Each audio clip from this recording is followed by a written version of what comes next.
ਇਹਨਾਂ ਦਾ ਮਕਸੂਦ बस रंग रुंग लाई दा बच्चा भी आ जाएगा सरकार। SVS बड़ी बड़ी मेहरबानी यार, राशन माड़े बंदे वास्ते खिलाया है।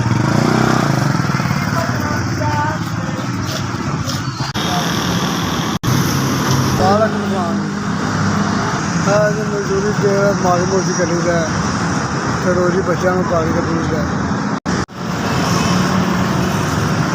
SB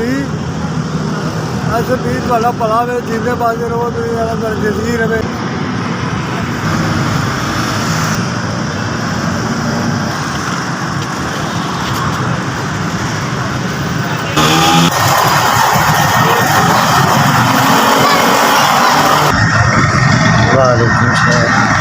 मेरा नाम सरफराज, वही है अभी 35-36 साल, बच्चियाँ हैं 5।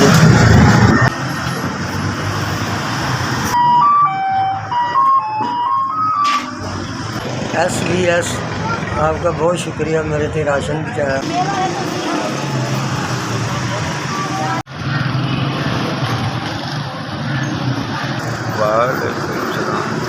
मुश्ताक मेरा है जी, थोड़ा बहुत फ्रूट बेच के रोटी पूरी करी थी।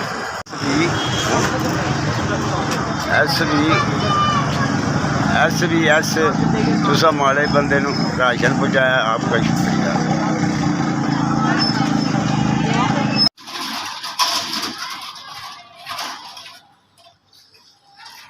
वालेकुम सलाम। झूला कर रहे यार, बस 5-6